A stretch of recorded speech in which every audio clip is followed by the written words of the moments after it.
Kita ke sorotan lain, Badan Eksekutif Mahasiswa Universitas Indonesia berunjuk rasa di depan gerbang Pancasila Gedung DPR Senayan, Jakarta. Meski diguyur hujan, mahasiswa tetap bertahan memprotes pengesahan revisi KUHP yang dilakukan DPR. Teman-teman media, lihat, karena kita saat ini kesal. Kenapa RKUHP Dalam aksinya, mahasiswa sempat memblokade mobil Dirjen Kementerian yang dikawal polisi dan satu mobil dinas polisi yang melintas. Mahasiswa menyebut aksi menyetop kendaraan yang dikawal polisi ini merupakan ungkapan kekecewaan karena imbas pengesahan revisi KUHP.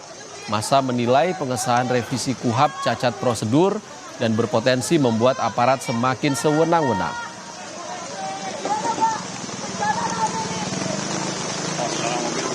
Tadi itu ada mobil pakai patwal. Di saat kondisi lagi aksi, dia pakai patwal asal jalan aja gitu loh. Ya sebenarnya itu sebagai bentuk kekecewaan kita saja sebenarnya. Kita bukan memerdekakan, tapi kita memberikan suatu ya bentuk demonstrasi di situ. Kita melakukan stop jalan dan lain sebagainya. Gitu sih. Saudara, demo mahasiswa bertepatan dengan pengesahan revisi Kitab Undang-Undang Hukum Acara Pidana atau RKUHP menjadi undang-undang oleh DPR. Pengambilan keputusan ini dilakukan pada rapat paripurna ke-8 masa persidangan 2 tahun sidang 2025-2026. Pengesahan KUHP dilaksanakan di ruang paripurna DPR Senayan, Jakarta dengan dihadiri 242 anggota. Seluruh anggota dewan dari seluruh fraksi sepakat RKUHP disahkan menjadi undang-undang. Ketua DPR RI Puan Maharani berharap publik yang masih menolak proses legislasi ini tidak termakan hoaks terkait substansi KUHP baru. Dalam rapat, Ketua Komisi 3 DPR RI Habibur Rahman juga menyebut KUHP yang baru sangat progresif dibanding KUHP yang lama. Apakah dapat disetujui untuk disahkan menjadi undang-undang? Setuju. Terima kasih.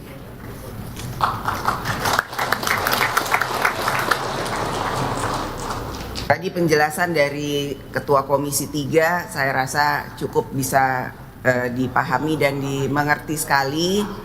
Jadi hoaks-hoaks yang beredar itu semuanya hoaks, tidak betul, dan semoga kesalahpahaman dan ketidakmengertian bisa segera kita sama-sama pahami bahwa itu tidak betul. KUHP yang baru ini sangat-sangat progresif yang bisa dilakukan pra peradilan. Yang pertama, sah atau tidaknya upaya paksa, kemudian sah atau tidaknya penghentian penyidikan, sah atau tidaknya permintaan ganti rugi, sah atau tidaknya penyitaan benda atau barang yang tidak ada kaitannya dengan tindak pidana.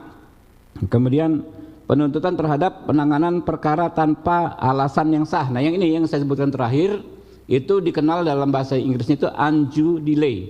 Jadi kalau kita melaporkan perkara ke aparat penegak hukum, kadang-kadang bertahun-tahun nggak diproses, kita nggak bisa ngapa-ngapain.